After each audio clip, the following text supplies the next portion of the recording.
شادی سے پہلے لڑکی اپنے باپ سے کہتی ہے پاپا میں کسی کی غلامی نہیں کر سکتی۔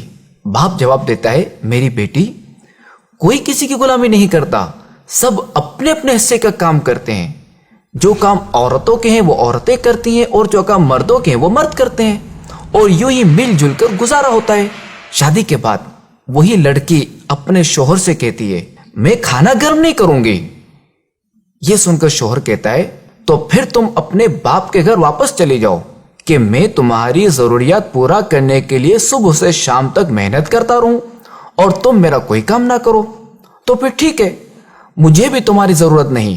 طلاق کے بعد وہ لڑکی اپنے بھائی کے یہاں آ جاتی ہے، لیکن کچھ دنوں بعد بھائی اپنی اسی بہن سے کہتا ہے دیکھو میری بہن، میں اب فیملی والا ہو گیا ہوں، میری بیوی تمہیں اب مزید برداشت نہیں کر سکتی، لہذا تم اپنا کہیں اور بندوبست کر لو۔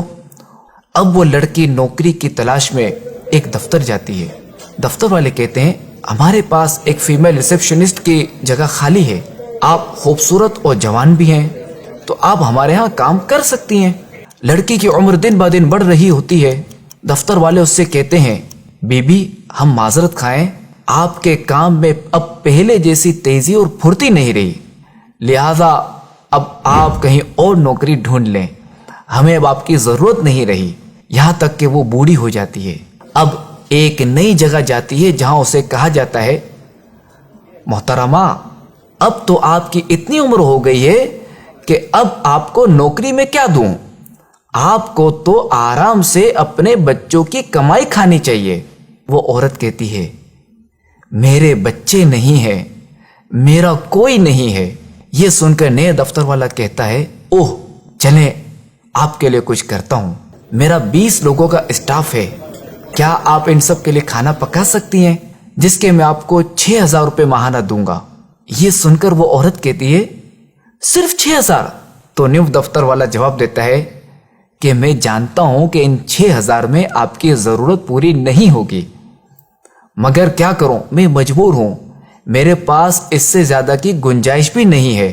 آہ، وہ عورت جو گھر کے کام کو غلامی سمجھتی تھی، اپنے شوہر کا کھانا تک گرم کرنے کو تیار نہیں تھی، اسی دفتر والے کو کہتی ہے ٹھیک ہے مجھے آپ کی یہ بات منظور ہے، اور ساتھ ساتھ اس کی آنکھوں سے آنسو بہ رہے ہوتے ہیں اور وہ یہ سوچ رہی ہوتی ہے کاش جوانی میں ہی کھانا گرم کر دیتی اور ابو کی بات سمجھ لیتی کہ کوئی کسی کی غلامی نہیں کرتا بلکہ سب اپنے اپنے حصے کا کام کرتے ہیں۔ مشہور کہاوت ہے نا کہ میاں بیوی گاڑی کے 2 پہیے کی طرح ہوتے ہیں، اگر ایک پہیہ خراب ہو جائے تو گاڑی کا چلنا ممکن نہیں رہتا۔ تو شادی ایک مضبوط بندھن ہے، مگر اس قدر مضبوط بندھن انتہائی نازک ڈور سے بندھا ہوا ہے، اور یہ ڈور کسی ایک کی کوتاہی، جلد بازی اور بے وقوفی سے ٹوٹ بھی سکتی ہے۔ لہذا اس رشتے کو پروان چڑھانے کے لیے اعتماد، سچائی اور دیانتداری بہت ہی ضروری ہے۔ لہذا ایک دوسرے کا خیال، صبر و تحمل اور قوت برداشت سے ہی اس رشتے کو نبھایا جا سکتا ہے۔